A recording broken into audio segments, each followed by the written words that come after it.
Revelation 1:18. हाँ, ये Easter के संडे के दिन हम तुरंत वचन में जाएंगे। प्रकाशित वाक्य 1:18 को हम पढ़ेंगे।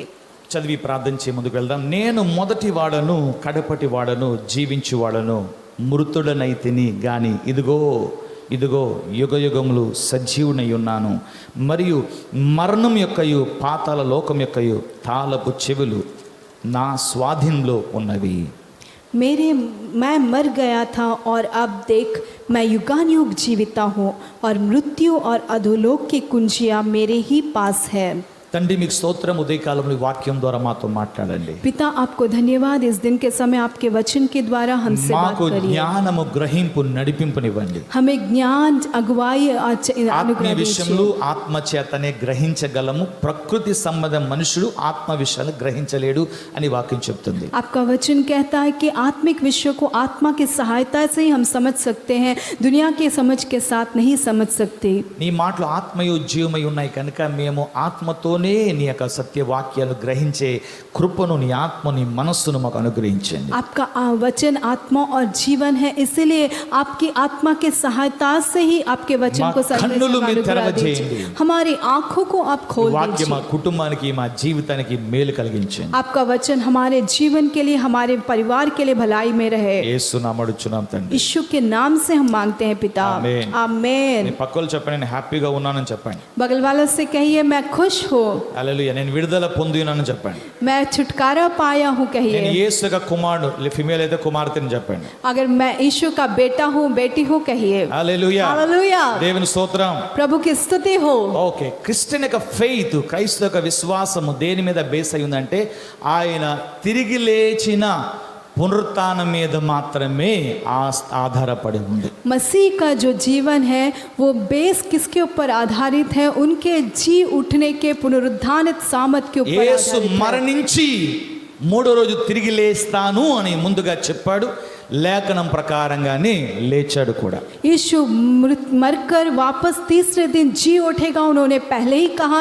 उसी प्रकार पवित्र शास्त्र में कैसे कहा गया है वैसे ही वे जी उठे। మత్తయి సువార్త 28వ అధ్యాయంలో मत्ती रचित सुसमाचार के 28 अध्याय के में సాటర్డే విశ్రాంతి దినం అయిపోగానే ఆదివారం తెల్లవారుజామున सैटरडे जब विश्राम दिन हो गया तो संडे के सुबह में మగ్దలేని మరియయు వేరొక మరియయు ఇద్దరు కలిసి సమాధిని చూడడానికి వచ్చారు. मगदलेनी मरियम और दूसरी मरियम दोनों मिलकर वो वहाँ पे कब्र को देखने आए। బిఫోర్ ఏంజల్, దేవుని పరలోకం నుంచి దేవదూత దిగి వచ్చి రాయి పొర్లించక ముందే ఈ ఇద్దరు మరియలు యేసును ఎక్కడైతే సమాధులు పెట్టారో అక్కడికి వచ్చేసారు.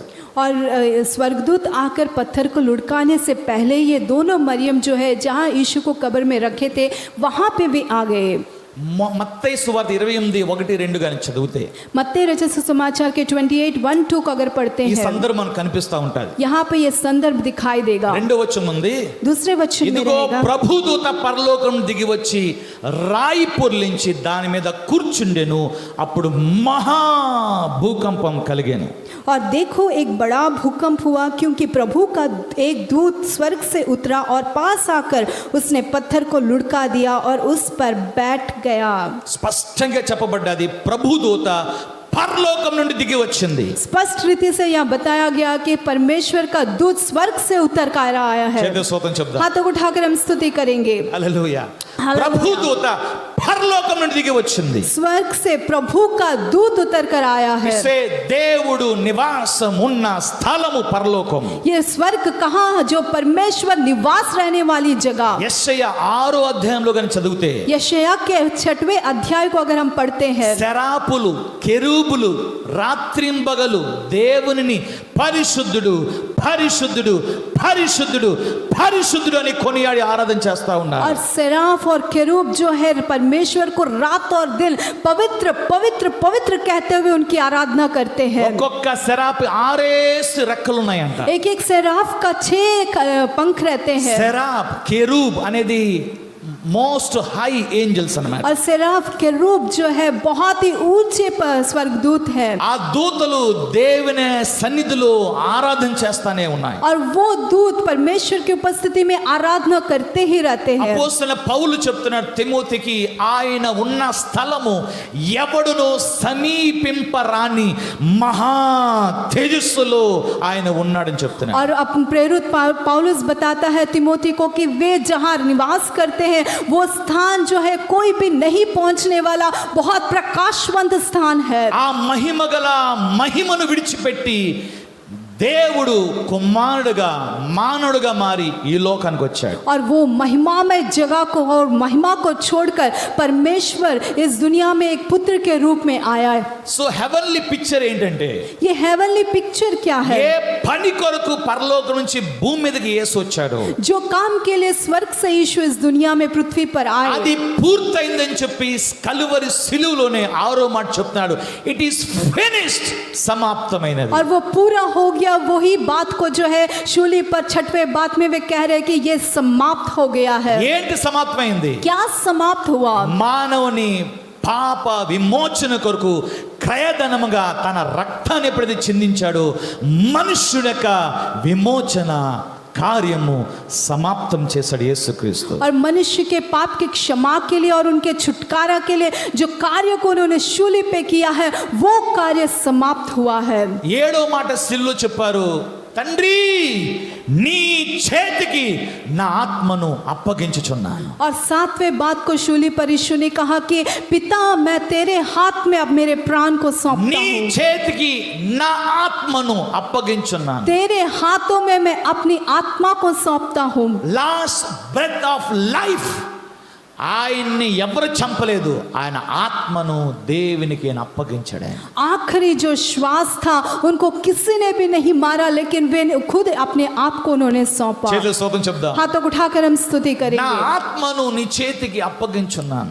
मैं अपनी आत्मा को तेरे हाथों में सौंपता हूँ. స్తోత్రం చెప్దాం. हाथों को उठाकर हम स्तुति करेंगे. ఇజ్రాయెల్ దేశంలో ప్రతి రాత్రి యూదులు రాత్రి పడుకోక మునుపు చెప్పే మాటని, తండ్రి నా ఆత్మను నీ చేతికి అప్పగించు అని చెప్పి వాళ్ళు పడుకుంటారు.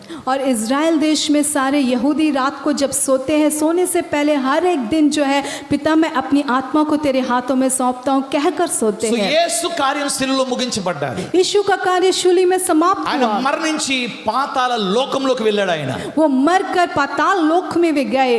అంటే ఆయన బ్రతికే ఉన్నాడు. ఆయన ఆయన ఆయన సోల్, ఆయన స్పిరిట్ బ్రతికే ఉంది. इसका मतलब है कि उनकी आत्मा प्राण जीवित है. సో ఆయన డైరెక్ట్ గా ఆయన ఎక్కడికి వెళ్ళాడంటే పాతాళంలోకి వెళ్ళాడు. वो सीधा पाताल में गए. బంధించబడిన ఆత్మలకు సువార్తను ప్రకటించాడు. वो जब बंधनों में थे उस आत्माओं को उन्होंने सुसमाचार చెరను प्रचार చెరగా కొనిపోయాడు. और उस पूरे झुंड को वो ऊपर उठा के चले వారందరినీ गए. విశ్రమ స్థలంలో పెట్టారు. उन सबको उन्होंने विश्राम स्थान में रखा. 3 దినాల కార్యంలో ఉన్నాడు. 3 दिन वे कार्य में थे. తర్వాత పరలోకం వెళ్ళాడు.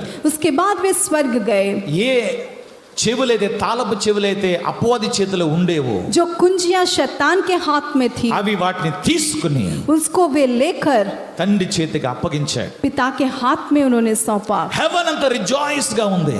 स्वर्ग पूरा बहुत आनंदित ఆయన था. చేసిన కార్యం ముగించబడ్డదని సంతోషంగా ఉంది. उन्होंने जो कार्य किया है वो समाप्त हुआ, इसलिए बहुत आनंदित था. యేసు గెత్సెమనే అనే తోటలో ఆయన ప్రార్థన చేస్తున్న వేళలో, यीशु जब गेत्सेमनी बाग में प्रार्थना कर रहे थे, నాతో ఫాలో అవ్వాలి లేకపోతే అర్థం కాదు. గెత్సెమనే తోట అంటే ఎప్పుడుది?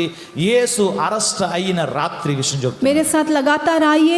ये गेत्सेमनी का बाग कब था? जब यीशु अरेस्ट होने से पहले का समय. ఆయన ఆ స్థలంలో ప్రార్థించినప్పుడు చెమట రక్తంగా ఎప్పుడైతే మారిందో, वहां पे जब वे प्रार्थना कर रहे थे तो पसीना खून में बदल गया. తనతో ఉన్న 11 మంది శిష్యులు ఒక్కరు కూడా ఆ వేదన కాలంలో వేదన సమయంలో ఆయనతో లేరు. और उनके साथ वो 11 चेले उस समय पर, वो कठिन समय पर उनके साथ नहीं కానీ थे. ఒక దూత వచ్చి ఆయన పక్షంగా ఆయన పక్కన నిలబడ్డాడు. लेकिन एक दूत आकर उनके पक्ष में, उनके बगल में आकर खड़ा The हुआ. same angel ఏంజెల్ वही सेम स्वर्गदूत యేసు తిరిగి లేచినప్పుడు యేసు- దిగి వచ్చాడు పరలోకం నుంచి. यीशु वापस जी उठने के बाद स्वर्गदूत स्वर्ग से ఆ उतर आया యేసు వేదన పడతా ఉన్నప్పుడు और वो यीशु जब तकलीफ उठा ఆ रहे थे దూత అక్కడ నిలబడి वहां पे वो दूत खड़ा ఆ होकर యేసును ఓదార్చలేకపోయాడు. और यीशु को वो तसल्ली नहीं दे ఆ पाया యొక్క వేదన ఆ దూత చూడలేకపోయాడు. और वो तकलीफ को वो दूत देख नहीं पाया ఓ, ఆ దూత కూడా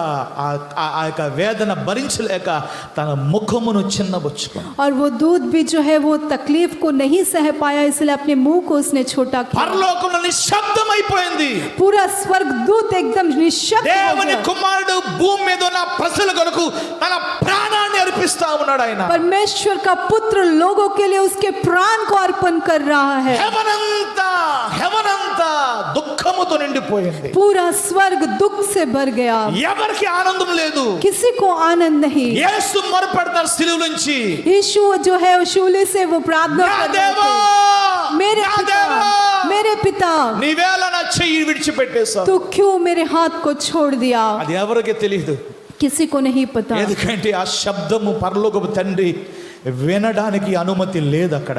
क्योंकि वहां पे वो स्वर्गीय पिता को वहां आवाज सुनने का अनुमति नहीं थी ఆయన దిగి వచ్చి సహాయం చేయలేని పరిస్థితి. वो उतर कर आकर सहायता नहीं करने वाली ఎందుకని परिस्थिति సహాయం చేయలేదు? क्यों वे सहायता नहीं किए అలాగే సహాయం చేస్తే अगर वैसा सहायता करते ఆయన పెయిన్ కొంచెమైనా తగ్గిపోతుంది. उनका दर्द कुछ तो कम हो जाएगा ఆయన ముఖము తిప్పుకున్నట్లే తిప్పుకున్నాడు ఆయన. और उन्होंने अपने चेहरे को मोड़ लिया అలాగే తిప్పుకోకపోతే अगर वो नहीं నీ मोड़ते పాపక శిక్ష ఆయన పూర్తిగా మోయలేడు. आपके पाप के दंड को पूरी रीति से नहीं उठा ఇసే पाते ఆ మూమెంట్ లో वो क्षण में హెవనంత దుఃఖంతో నిండిపోయింది. वो स्वर्ग पूरा दुख से भर అందరి गया ముఖములో కన్నీరు, सबके आंखों में आंसू दुख దుఃఖము, दुख నిట్టూర్పు. उदास ఓ, నా ప్రియమైన కుమారుడు భూమి మీద వేదన పడుతున్నాడు. अरे मेरा प्रिय पुत्र पृथ्वी पर जो है तकलीफ उठा रहा है ఆల్ థింగ్స్ ఆర్ స్టాప్డ్. అన్ని ఆరాధనలు ఆగిపోయాయి. सारी आराधनाएं रुक गई ఆ పిక్చర్ని మనం వివరించలేము. वो चित्र को हम वर्णन नहीं कर सकते ఇది ఒక కల్పితం కావచ్చు, ये काल्पनिक हो सकता కానీ है దేవుని వాక్య ఆధారాలతో నేను ఈ విధంగా ఇమేజ్ చేసుకుంటున్నాను. అది लेकिन परमेश्वर के वचन के अनुसार मैं इसको इस प्रकार से इमेज कर అయితే रहा ఎప్పుడైతే हूँ పరలోకం నుంచి ఆ దూత దిగి వచ్చిందో जब वो स्वर्ग से दूत उतर कर आया మీకు అర్థం కావాలి దూత యొక్క ఫేస్, దూత యొక్క ముఖము ఎలాగుందో మీరు చూడొచ్చు. आपको समझना है कि दूत का मुख किस प्रकार से సో నా था వెనకాల మీరు వెంబడించండి. मेरे साथ लगातार आप మత్తయి आइए సువార్త 28 मत्ती रचित सुसमाचार రెండో వచనం 28, చదువుదాం. दूसरा वचन पढ़ेंगे ఇదిగో ప్రభు దూత పరలోకం నుండి దిగి వచ్చి और देखो एक स्वर्ग से पर प्रभु का दूत उतर कर आया రాయి పొర్లించి और पत्थर को लुढ़का దాని మీద दिया కూర్చుండెను. और उस पर बैठ गया స్తోత్రం చెప్దాం. स्तुति करेंगे రాయి పొర్లించిన తర్వాత యేసు లోపల నుంచి బయటికి రాలేదు. पत्थर लुढ़काने के बाद यीशु अंदर से बाहर नहीं आए అక్కడ ఆయన లేడు. అక్కడ లోపల वहां पे वे नहीं थे నీకు నా కొరకు రాయి దొర్లించబడ్డది, ఆయన లేడు అని చెప్పడానికి. आपके लिए मेरे लिए वो पत्थर लुढ़काया गया कि वो वहां पे नहीं है बताने के लिए स्तुति करेंगे రాయి దొర్లించి రాయి పైన కూర్చున్నాడు ఆయన. पत्थर को लुढ़का कर पत्थर के ऊपर वो बैठा ఆయన రాయి దొర్లిస్తే యేసు లోపల నుంచి బయటికి రాలేదు. वो पत्थर लुढ़काने से यीशु अंदर से बाहर नहीं आया ఆల్రెడీ ఆయన అక్కడ లేడు. वे वहां उस समय पर नहीं थे ఆయన లేడు అనే మాట ఇక్కడ కనిపిస్తా ఉంటాయి చూడండి. वे नहीं थे यहाँ पे वो बात He is दिखाई देगा risen. कि वे जीवित उठे ఆయన తిరిగి లేచేశాడు. ఆయన वे जीवित उठे हैं ఆయన అక్కడ లేడు. वे वहां नहीं हैं దేవుని స్తోత్రం. परमेश्वर की स्तुति हो అది మనం నెక్స్ట్ చదువుకుందాం. हम उसे అయితే రాయి మీద కూర్చుండి वहां पे पत्थर पर बैठ అప్పుడు कर భూకంపం కలిగింది. तब एक भूकंप आया ఓకే, భూకంపం కలిగింది. वहां पे भूकंप आया ఈ భూకంపం ఇస్ నాట్ ఆర్డినరీ భూకంపం. ये भूकंप साधारण भूकंप नहीं है యేసుక్రీస్తు కలువరి సిలువలో మధ్యాహ్నం 3 గంటల వేళ ఎప్పుడైతే ప్రాణం అర్పించాడు, यीशु मसीह जब कलवरी शूली में शाम के 3 बजे जब अपने आप को उन्होंने प्राण अर्पण कर మిట్ట మధ్యాహ్నము కట్టిగా చీకటిగా మారిపోయింది. और दोपहर को जो है बहुत ही घोर अंधकार की तरह बदल गया ఇశ్రాయేలు ఆరాధించే మందిరం యొక్క తెర ఆ కర్టెన్ రెండుగా చిరిగిపోయింది. और इजरायली लोग जो आराधना करते थे उसके बीच का जो पर्दा था बीच से वो फट गया ఆ టైంలో కూడా భూకంపం కలిగింది. और उस समय पर भी भूकंप आया భూకంపానికి సమాధులు తెరబడిపోయాయి. और वो भूकंप में जो है सारे कब्र खुल गए చచ్చిపోయిన వారి దేహాలు అనేక మంది బ్రతికిపోయి లెగిస్తారు. और मर गए वाले बहुत सारे लोग जी उठे. హల్లెలూయా. हालेलुया. ఏదో ఆయన చనిపోడంటే ఏదో చనిపోవడం కాదు. वे मर गए तो ऐसे ही नहीं मर ఆయన गए. మరణించినప్పుడు जब वे मर गए थे సమాధులు తెరబడ్డాయి. कब्र सारे खुल गए. ఉదాహరణకి మా తాతయ్య చనిపోయాడు. उदाहरण के लिए मेरे दादाजी मर गए. సడన్గా వచ్చేసి ఎరా ఎలాగున్నారా అంటే ఎలాగుంటే చెప్పండి अचानक से आकर कैसा है तू पूछेंगे तो कैसा रहेगा. అంటే షాకింగ్ అనమాట.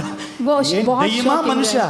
क्या ये शैतान है या ఒక్కళ్ళిద్దరు मनुष्य? కాదు, एक दो नहीं అనేకమైన సమాధులు తెరబడ్డాయి. बहुत सारे कब्र खुल गए थे. వారందరు సిటీలోకి వెళ్ళారంట. वो सब सिटी में गए. వాళ్ళ వ్యక్తుల్ని వాళ్ళ బంధువుల్ని చూసుకున్నారంట, పలకరించారంట. वो अपने व्यक्तियों को अपने रिश्तेदारों को जाकर वे बात करे. ఆలోచించండి, ఆయన చనిపోవటం ఎంత ఎంత ఇంపాక్ట్ కలిగించింది యెరూషలేముకి. आप सोच के देखिए उनका मृत्यु उस यरूशलेम में कितना बड़ा इम्पैक्ट किया సో होगा. అలాగా వాళ్ళు ప్రభు తిరిగి లేచేంత వరకు వారు 3 days సిటీలో తిరుగుతూ ఉన్నారంట. और प्रभु वापस जी उठने तक 3 दिन तक वो सिटी में घूमते ही रहे. దాని తర్వాత 3 రోజులే దేవుడు ఆఫర్ ఇచ్చారు, మళ్ళీ తీసుకెళ్ళిపోయారు. 3 दिन ही परमेश्वर ने ऑफर दिया, वापस फिर वे लेके స్తోత్రం चले गए. स्तुति करेंगे. హల్లెలూయా. हालेलुया. సో అలాగా సంథింగ్ బిగ్గెస్ట్ భూకంపం కలిగింది. ऐसे ही एक बड़ा भूकंप आया. ఆ భూకంపం కలిగి చూడండి, ఆ దూత 3వ వచనం, ఆ దూత స్వరూపము మెరుపు వలె ఉండెను. उसका रूप बिजली का सा और उसका वस्त्र पाले के समान उज्जवल था. దీన్ని గమనించారా? क्या ఆయన రూప స్వరూపము, ఆయన యొక్క దూతక రూపము మెరుపు వలె ఉండెను. आपने ध्यान दिया, वो दूत का जो स्वरूप था बिजली के समान था. ఎలా ఉంటే స్పార్క్, బిజ్లీ స్పార్క్, ఆ మెరుపు వలె ఉందంట. एक स्पार्क के समान था. వస్త్రము హిమమంత తెల్లగా ఉందంట. और उसके कपड़े जो है उज्जवल थे.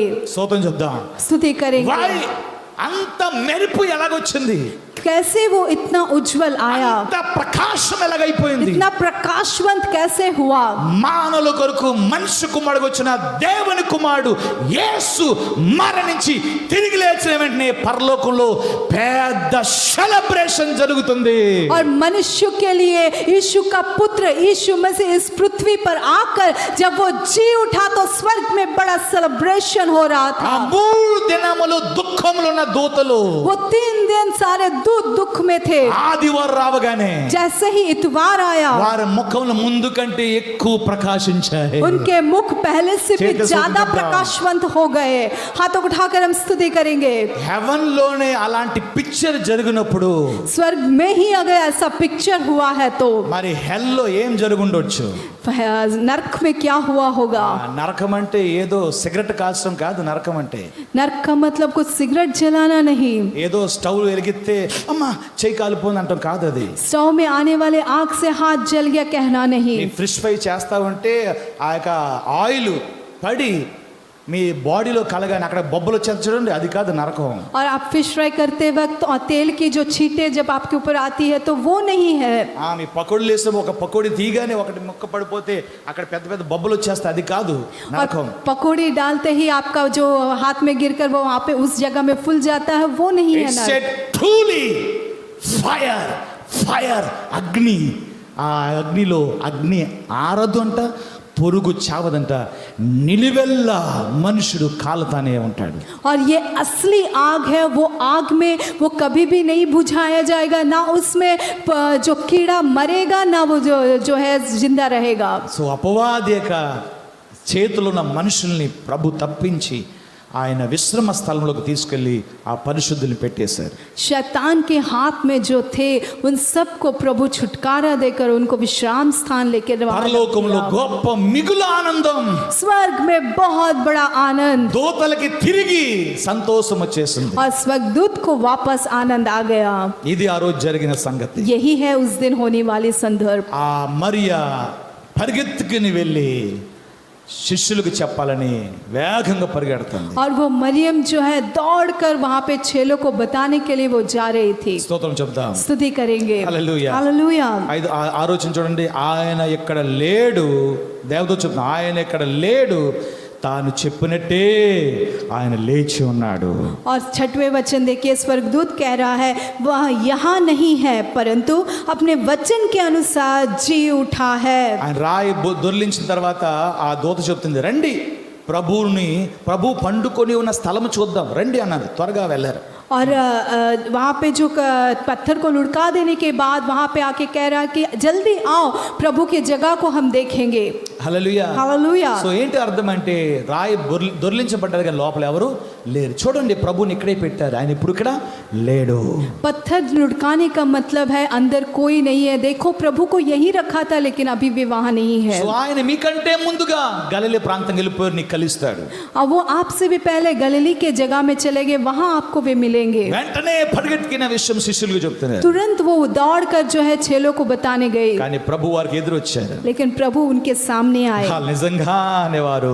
ప్రభు ఎదురొచ్చాను ఏమన్నది సార్? శుభము అన్నారు. और प्रभु उनके सामने आकर उन्होंने कहा शुभ है. పరిగెత్తుకుని వెళ్తాను శిష్యులకు చెప్పడానికి. दौड़कर जाएंगे चेलों को बताने के సో लिए. యేసు వారిని ఎదుర్కొన్నారు. यीशु उनके सामने అంటే गए. ఆపోజిట్ డైరెక్షన్ లో యేసు వస్తున్నారు. इसका मतलब है ऑपोजिट डायरेक्शन में यीशु आ रहे వాట్ ఏ थे. గ్రేట్ ఆ యొక్క భక్తి మరియాకు ఉన్నట్టు చూస్తున్నాం. कितनी अद्भुत भक्ति उस मरियम में है, हम देख सकते దూత हैं. కంటే ముందుగా సమాధి అదకు వెళ్ళటం, दूत से भी पहले उस कब्र के पास जाना, ఫస్ట్ ఏంజెల్ మెసేజ్ వినటం, पहले एंजल के द्वारा आवाज को सुनना శిష్యులకి చెప్పాలని పరిగెట్టుకుని और వెళ్ళటం, चेले को बताने के लिए दौड़कर जाना యేసుని మొట్టమొదటిసారిగా ముఖాముఖి చూడటం, और यीशु को पहली बार मुखामुख उनसे मिलना. మగ్దలేని మరియకు వేరొక మరియకు గొప్ప కృప అనుగ్రహించబడ్డది.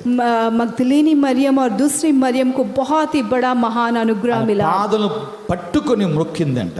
और उनके पाँव को पकड़कर वो वहाँ पे उनकी आराधना करी. 9:10 ఉంటుంది. 9:10 యేసు అన్నాడు, భయపడొద్దు, మీరు వెళ్ళి నా సహోదరులు గలిలయకు వెళ్ళవలని వారు అక్కడ నన్ను చూతుని వారికి తెలిపడు నేను. और मत डरो, मेरे भाइयों से जाकर कहो कि गलील को चले जाओ, जाए वहाँ मुझे देखेंगे. దేవుని స్తోత్రం చెప్తాం. प्रभु की हम स्तुति करेंगे. హల్లెలూయా. हालेलूया. సో గలిలయ ప్రదేశానికి వెళ్తాను ఆల్రెడీ ఏంజెలు చెప్పారు, ప్రభు కూడా అదే మాట చెప్తున్నారు. गलील में जाएंगे, एंजल ने भी बताया और प्रभु ने भी बताया. సో ఏంజెల్ భూమి మీదకి వచ్చిన తర్వాత स्वर्गदूत पृथ्वी पर आने के बाद పరలోకమందు ఏమైతే ఆయనకి ఆర్డర్ చేయబడ్డదో, ఏమైతే మాట చెప్పమన్నారో సేమ్ ఆ వర్డ్ ఆ మాట అంతవరకే వారితో మాట్లాడుతున్నారు. स्वर्ग से जो ऑर्डर दिया गया है, जो बातों को कहने के लिए बताया गया है, सिर्फ वहां तक ही वही बातों को उसने बताया. లాంగ్ డిస్కషన్ చేయడానికి అనుమతి లేదు. वहां पे बड़ी डिस्कशन करने का उसे अनुमति नहीं है. దేవుని చేత పంపబడిన దూత ఏ మెసేజ్ చెప్తారు, వెళ్ళండి గలిలయకి, అక్కడ ప్రభు కలుస్తారు. प्रभु ने के द्वारा भेजा गया दूत ने जो मैसेज दिया कि जाइए गलील में, वे प्रभु आपसे वहां యేసు मिलेंगे. కూడా చెప్తున్నారు, నేను గలిలయలోనే కలుస్తాను. और यीशु भी कह रहे कि मैं गलील में मिलूंगा, ఎందుకంటే ఆ గలిలయలోనే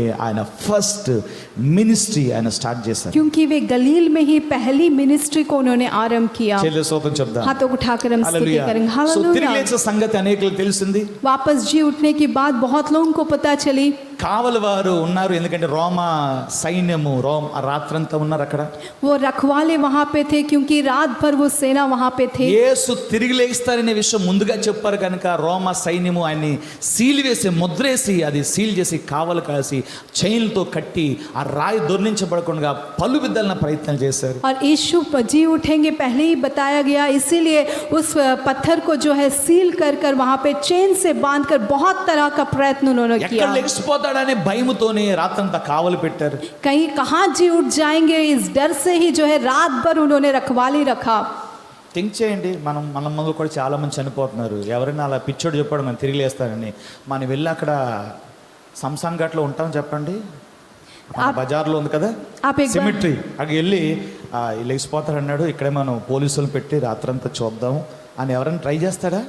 आप एक बार सोच कर देखिए, अगर कोई हमसे कहता है कि मैं जो है 3 दिन में जी उठूंगा, तो क्या वहाँ पे जहाँ उसे गाड़ा गया उस कब्र में जाकर रात भर हम पुलिस को रहकर पहरेदारी रहकर हम क्या उसे इसके लिए इंतज़ार करेंगे? యేసు యొక్క ఒక్క మాట కూడా ఆ రోమియోలు ఈజీగా తీసుకోలేదు. यीशु की एक भी बात को उन्होंने आसानी से नहीं लिया। వాళ్ళకి తెలుసు తిరిగి లెగుస్తాడని. वे जानते थे कि वे वापस जी ఎందుకంటే ఆయన उठेंगे, ప్రభావాలు, ఆయన అద్భుతాలు అంత ఇంపాక్ట్ కలిగించింది. क्योंकि उनका प्रभाव और उनकी अद्भुत उतना ज्यादा इम्पैक्ट సిలువ किया, మరణము అంత ఇంపాక్ట్ కలిగించింది. उनकी शूली का मृत्यु उतना ज्यादा इम्पैक्ट किया। ఆ సిలువ దగ్గర ఉన్న వారందరూ కూడా ఆయన దేవుని కుమారుడని నమ్మగలిగే విధంగా వారి జీవితాలు అద్భుతాలు కలిగాయి. और शूली के पास जितने थे वो सब ये प्रभु का पुत्र है ऐसा विश्वास करते हैं। రోమన్ उनके जीवन में సైనికుడు अद्भुत देखे। అంటున్నాడు, అతనే శిక్షించాడు, అతనే కొట్టాడు, అతనే ఆధీనంలో ఉన్నారు కదా, తన అంటున్నాడు చివరిగా, ఈయన నిజంగానే దేవుని కుమారుడు అన్నాడు ఆయన. और रोमियो का सैनिक का जो अधिपति था वो ही उसी ने मारा, उसी ने दंड भी दिया, लेकिन आखिरी में कह रहा कि ये परमेश्वर का पुत्र है। ఆయన డెడ్ బాడీ సిలువ మీద వేలాడుతూ ఉంది. उनका डेड बॉडी शूली पर लटक रहा था। రోమన్ సిటిజన్షిప్ లో ఆ ఏరియాలోనే చాలా పలుకుబడి కలిగి ఉన్న దూర దేశంలో ఉన్నాడు అరిమితైన యేసేపు. और अरिमती यूसुफ जो है बहुत दूर देश में एक धनवान उस जगह में था, ఓ ఆయనకి రోమన్ ప్రభువులు తెలుసు, రోమన్ గవర్నర్ పరిచయం. और उसको रोमन सिटीजनशिप है, रोमन पावर पता है, वो गवर्नमेंट से డెడ్ బాడీ परिचित है। తీసుకురావడానికి ఆయన వచ్చి ఆయన మాట్లాడి ఆయన అధికారం పొందుకొని తన యొక్క మరి ఆ యొక్క సమాధిలో అతన్ని పాతి పెట్టినట్టుగా బైబిల్ చెప్తుంది. और वो आकर वहाँ से परमिशन को लेकर जो है उस यीशु के शरीर को लेके जाकर उसके अपने कब्र में उसने वहाँ पे అంటే रखा है। యేసుకు తన సొంత మరి సమాధి స్థలం కూడా లేదు.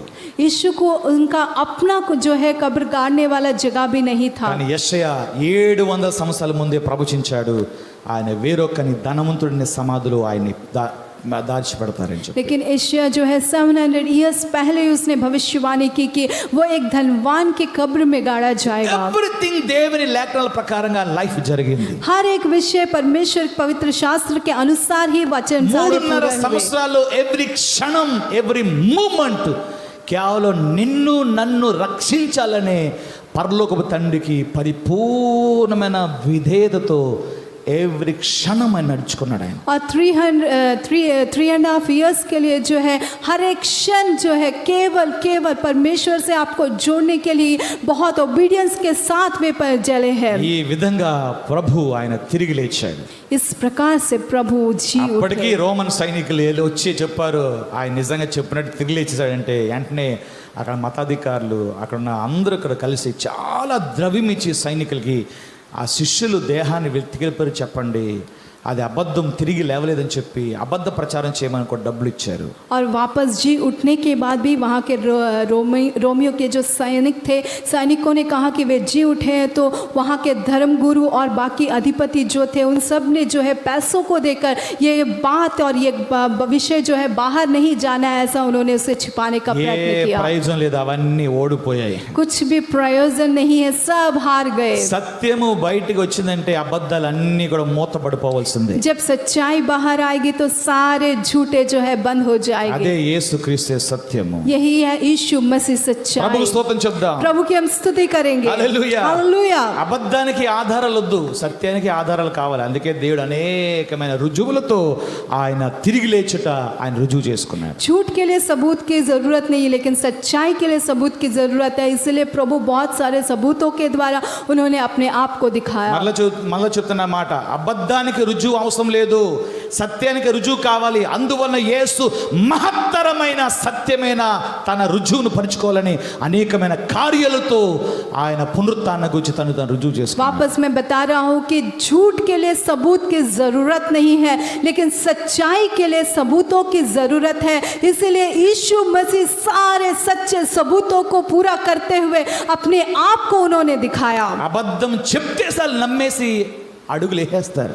झूठ को बताते ही उसको विश्वास करके कदम डाल देते हैं, సత్యం చెప్తే ఆధారాలు కావాలి. लेकिन सच्चाई बताएंगे तो उसके लिए सबूत की जरूरत మన है. దేవుని దగ్గర కొల్ల ఆధారాలు ఉన్నాయి. हमारे परमेश्वर के पास बहुत ज्यादा सबूतें हैं. కల్పిత కథలు కాదవి. ये काल्पनिक कथाएं नहीं है, ఇట్స్ ఏ రియాలిటీ. ये सच्चाई है. అది లైఫ్ చేంజింగ్ రియాలిటీ. ये जीवन बदलने वाली सच्चाई है. బ్రతుకు మారిపోతుంది ఆయన మాటలు నమ్ముతే. आपका जीवन बदल जाएगा उनके बातों को आप सुनेंगे तो. అబద్ధాన్ని నమ్ముకుంటే ఒకరోజు అది నిన్ను స్పాయిల్ చేసి నిన్ను తిని నిన్ను చంపివేస్తుంది. अगर झूठ को विश्वास करेंगे तो एक दिन वो आपको नाश कर देगा, आपको खाएगा और आपके जीवन को नाश कर देगा. అందుకే ప్రభు అన్నారు, అబద్ధం కాదంటే విడుదల చేసేది సత్యము మిమ్ములను స్వతంత్రులుగా చేయను, నా మాటలే సత్యము అన్నాడు. और इसलिए प्रभु ने कहा कि झूठ छुटकारा नहीं देता, लेकिन सच्चाई जो है स्वतंत्र करती है और मेरी बातें हैं सच्चाई है. చూద్దామా, సత్యము నన్ను స్వతంత్రింపజేసింది. सच्चाई मुझे स्वतंत्र किया, యేసు నన్ను స్వతంత్రింపజేశాడు. यीशु ने मुझे स्वतंत्र किया. చదివి చూద్దాం. हाथों को उठाकर हम హల్లెలూయా. कहेंगे సత్యము हालेलुया. నన్ను స్వతంత్రింపజేసింది. सच्चाई ने मुझे स्वतंत्र किया, యేసు నన్ను స్వతంత్రింపజేశాడు. यीशु ने मुझे स्वतंत्र किया. స్తోత్రం చెప్దాం. स्तुति करेंगे. రైట్. ఇప్పుడు రెండు ఎగ్జాంపుల్ చెప్పి ముగిస్తాను. दो उदाहरण बताकर मैं समाप्त నా करूंगा. వెనకాల ఫాలో అయితే స్టోరీ అర్థమవుతుంది. मेरे साथ लगातार आएंगे तो यह कथा आपको समझ में आएगा. దేవుని ఆత్మ నాకు అనుగ్రహించిన ఆ యొక్క ప్రత్యక్షత ఇది. ये परमेश्वर की आत्मा ने मुझे दिया है, एक प्रकाशन है. నేను ఫస్ట్ టైం ఇది ప్రీచ్ చేస్తున్నా. मैं पहली बार इसे प्रचार कर रहा हूँ. నేనే అందుకే చాలా ఆసక్తితో ఉన్నాను. मैं ही बहुत ज्यादा एग्जैक्टेड हूँ. రైట్. యోబు 19:25 अयूब के అక్కడ ఒక 19:25 మాట ఉంటుంది, అయితే నా విమోచకుడు సజీవుడు. वहाँ पे एक बात रहेगा कि मेरा छुड़ाने वाला जीवित है. చెప్దామా, నా విమోచకుడు సజీవుడు. मेरा छुड़ाने वाला जीवित है. చెప్పాలి जोर से कहेंगे, ఇంకా గట్టిగా. और जोर से. ఆ హిందీలో ఏముందంటే, మేరా చుడానే వాలా జీవిత్ హై. मैन. హల్లెలూయా. ఇంగ్లీష్ ఉంటుంది, my Redeemer. My redeemer lives అని ఉంటుంది. అంటే నన్ను విడిపించేవాడు జీవిస్తున్నాడు అని అర్థం. Amen. దేవుని స్తోత్రం చెప్దాం. प्रभु की हम स्तुति करेंगे. ఫస్ట్ ఎగ్జాంపుల్ నేను రూతు గ్రంథంలో నుంచి మీకు చెప్పాలనుకుంటున్నాను. पहला जो एग्जाम्पल है मैं रुत की पुस्तक से आपको बताना चाहता हूँ. దేవునికి స్తోత్రం కలిగాక. प्रभु की स्तुति हो. రూత్ యొక్క కల్చర్లో నుంచి నేను ఒక సందర్భం మీ ముందు ఉంచుతాను. रूत के वहाँ के कल्चर से मैं एक संदर्भ को आपके सामने रखूंगा. रूत का जो पुस्तक है उसमें नयोमी का स्टोरी रहेगा, उसके सास का स्टोरी है. అయితే ఆ వారి అత్తగారు అంత ముందు యెరూషలేములో ఉండేవారు. उनके सास जो है इससे पहले यरूशलेम में रहा करती थी. యెరూషలేములో కరువు వచ్చిందని వేగంగా వారు ఏం చేశారంటే, వారు భార్య భర్త పిల్లలతో పాటు ఎక్కడ వెళ్ళిపోయారంటే మోయాబ్ అనే దేశానికి వెళ్ళిపోయారు. और यरूशलेम में अकाल आने के कारण वो पूरे परिवार के साथ, बेटों के साथ जो है मोयाब देश में चले गए. మోయాబ్ దేశం ఎవరు ప్రవేశించరు, ఎవరు వెళ్ళరు. मोयाब देश में कोई नहीं जाते. మోయాబ్కి సరైన హిస్టరీ, సరైన సాక్ష్యం లేదు. मोयाब देश का अच्छा गवाही या उसका अच्छा इतिहास అక్కడ नहीं है. వెళ్ళగానే తనక భర్త చనిపోయాడు. ఎవరికి? నయోమి భర్త చనిపోయాడు. वहाँ जाने के बाद जो है नयोमी का पति मर गया. ఆ ఎలిమెలెకు ఆయన భర్త పేరు.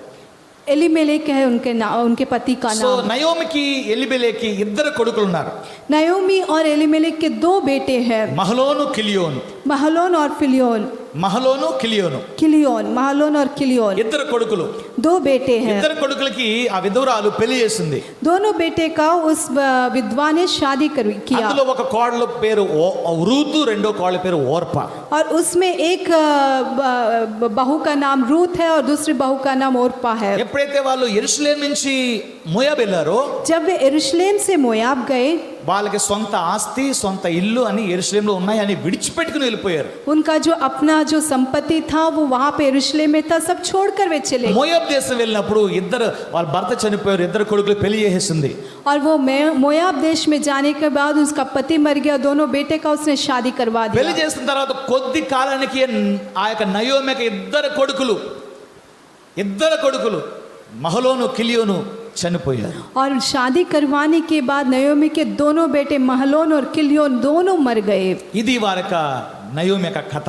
ये है नयोमी की कथा. వెళ్ళింది ముగ్గురు, गए थे नलुगुरु వెళ్ళారు. चार जन नलुगुरु गए వెళ్ళారు. थे. 4 जन गए थे, ముగ్గురిని కోల్పోయింది. 3 को उसने खो दिया। So sad. बहुत दुखी తన बात। లైఫ్ డెత్ మిస్టరీ అనమాట. అంటే ఒకలాంటి ఇలా జరుగుతుందని ఊహించలేదు. उसका जीवन में इस प्रकार का मृत्यु ऐसा नहीं सोचा था कि होगा। యెరూషలేములో మనకు ఎవరికి తెలియదు తన పరిస్థితి ఏమైందో. यरूशलेम में रहने वाले किसी को नहीं पता उसकी परिस्थिति क्या है। కరువు వచ్చిందని వెళ్ళిపోయింది. अकाल आया इसलिए वो चली गई थी, అక్కడికి వెళ్తే కరువు కాదు, ప్రాణాలే పోయాయి. लेकिन वहां जाने के बाद अकाल नहीं, लेकिन वे मृत्यु हो गया। తిరిగి ఒక్కరితే యెరూషలేము రావాలని నిర్ణయించుకుంది. वापस अकेले वो यरूशलेम आना चाहिए। ఇద్దరు కోడళ్ళు కూడా మరి విధవరాలైపోయారు. दोनों बहुएं जो है विधवा बन गए थे, కానీ ఆవిడ చెప్తుంది నాకు ఇంకా కొడుకులు ఉంటే నీకు పెళ్లి చేయొద్దును అని. लेकिन वो कह रही थी कि और मेरे बेटे रहते तो मैं तुम्हारा विवाह करवा देती, కానీ కొడుకులు లేరు. लेकिन उसके बेटे नहीं है। ఇంకా నాకు వయసు ఉంటే పెళ్లి చేసుకుని ఆ పిల్లలు పుట్టిన తర్వాత ఆ పిల్లలతోనే మ్యారేజ్ చేయొద్దు అన్నట్టుగా తన వేదన చెప్తా ఉంది. और उसका दुख वो बता रही थी कि अगर मेरा उम्र रहता तो मैं शादी करके बेटे को पैदा करके उनसे तुम्हारा शादी करवाती थी। వాళ్ళు చాలా బాధపడ్డారు ఈ మాటలు విన్న తర్వాత. वे सब बहुत दुख हुए थे जब ये बातों को సో सुने। ఓర్ప అంటది, ओरपा कहती है, మేబీ అతను చిన్న కోడలు కావచ్చు. वो छोटी बहू हो सकती है। సో ఆ ఓర్పతో అన్నది నువ్వు అమ్మ పెళ్లి చేసుకుని నువ్వు ఎక్కడే ఉండిపో, నేను మాత్రం వెళ్ళిపోతున్నాను. और ओरपा से उसने कहा कि तू शादी कर कर यहीं पे रह, मैं రూత్తో चले కూడా అన్నది जाऊंगी। నేను నువ్వు కూడా పెళ్లి చేసి ఇక్కడ ఉండిపో, నేను వెళ్ళిపోతాను. और रुत से भी कहा कि तू भी शादी कर कर चली जा, मैं चले ఆ जाऊंगी। మాట ఓర్పకు నచ్చింది. और वो बात ओरपा को अच्छा సరే लगा। అత్తగారు జాగ్రత్త అని చెప్పింది. ठीक है सास, आपका ख्याल रखिए कह के రూత్ कहना उसने, మాత్రం అది అలాగ ఒప్పుకోలేదు. लेकिन रूत ने इसको अंगीकार नहीं किया। వారి అత్తని విడవడానికి ఇష్టపడలేదు. उसके सास को छोड़ने के लिए वो पसंद नहीं कर रही ఎంత थी। ముగ్గురు చనిపోయినా సరే 3 मर जाने के बाद ఆ भी అత్తకి మాత్రం దేవుని పట్ల విశ్వాసం తొలగిపోలేదు. वो सास को परमेश्वर के प्रति विश्वास कम नहीं చాలా हुआ। గట్టి నమ్మకం ప్రభు మీద. बहुत जोर से परमेश्वर को विश्वास करती అప్పుడు थी। ఈ యొక్క రూత్ అంటది, तब रूत कहती है, నీ దేవుడే నా దేవుడు, तेरा परमेश्वर ही मेरा నీ परमेश्वर దేశమే నా है, దేశం, तेरा देश ही मेरा నీ देश ప్రజలే है, నా ప్రజలు, तेरे लोग ही मेरे నీ लोग బంధువులే हैं, నా బంధువులు. तेरे रिश्तेदार ही నువ్వు मेरे ఎక్కడ रिश्तेदार हैं। చనిపోతావో నేను అక్కడే तू చనిపోతాను. जहां मरेगी मैं वहां मरूंगी। నిన్ను నన్ను వేరు చేయాలంటే మరణం తప్ప మమ్మల్ని వేరు చేసేది ఏది లేదు అంట. तुझे मुझे अगर अलग करना है तो मृत्यु के सिवा और कुछ अलग नहीं कर सकता, అంత उसने స్ట్రాంగ్ कहा। గా అతను ఆ మాట చెప్పడం బట్టి उतना स्ट्रांगली वो बात को उसने कहा, इसलिए రూతును నయోమి తిరిగి యెరూషలేము వచ్చారు. और रूत और नयोमी वापस फिर यरूशलेम आए। రూతు పనిచేస్తుంది బోయాజ్ యొక్క తోటలో. रूत काम कर रही थी बोयाज के खेती में। 3వ అధ్యాయంలో వచ్చిన స్టోరీని చెప్తున్నాను. और वहाँ पे होने वाली सारी स्टोरी को मैं बता ఒక్క रहा हूँ। రాత్రి एक रात को నయోమి దేవుని మీద విశ్వాసముతో, नयोमी परमेश्वर के ऊपर विश्वास के साथ, దేవుని మీద నమ్మికతో, परमेश्वर के ऊपर विश्वास తనకి के ఏ साथ, ఆధారం లేదు, वहाँ पे उसके लिए कुछ भी जो है बेसमेंट नहीं था, తిరిగి యెరూషలేము వచ్చేసారు. वापस वो यरूशलेम आ गए। యెరూషలేము యొక్క విధానంలో యోధా కల్చర్లో ఉన్న పద్ధతిని ఒకసారి అండర్స్టాండ్ మీరు చేసుకోవాలి. आपको यरूशलेम के तरीके में यहूदी के कल्चर को एक बार समझना है। ఒకసారి భర్తలు కానీ చనిపోతే अगर एक बार पति मर जाता है, ఆ దేశంలో ఉన్న నేమ్ లిస్ట్ లో నుంచి ఆ పేర్లు తొలగించబడతాయి. और उस देश में से वो जो लिस्ट रहता है उसमें से उनका नाम निकाला जाता है। వాళ్ళ ఆస్తులన్నీ కూడా ప్రభుత్వం ఆ రాజు లేక దేశస్తులు కబ్జా చేసుకుంటారు. और उनकी सारी संपत्ति को जो है वहाँ का किंगडम जो राज्य करते हैं वो सब कब्जा कर అలాగ लेंगे। కబ్జా చేయకూడదు అంటే अगर वो ऐसा अधीन नहीं करते हैं, చనిపోయిన వాళ్ళలో సొంతోలు ఎవరైనా ఉంటే अगर मरने वाले परिवार में कोई अपने हैं तो ఆ ఆస్తిని బ్రతికించుకోవచ్చు. वो संपत्ति को वो जिंदा कर सकते हैं। స్తోత్రం చెప్దాం. स्तुति करेंगे। ఇది వాళ్ళ కల్చర్. यही है उनका कल्चर। ఒకసారి మనము ఆ లేవియాకాండ 25:25 చదువుదాం. एक बार हम लाइव व्यवस्था के 25 को पढ़ेंगे। లేవియాకాండ 25:25 25 అక్కడున్న ఆజ్ఞ బట్టి ఒక కార్యాన్ని జరగడానికి అవకాశం ఉంది. అక్కడ वहाँ पे आज्ञा के अनुसार एक कार्य होने का मौका है।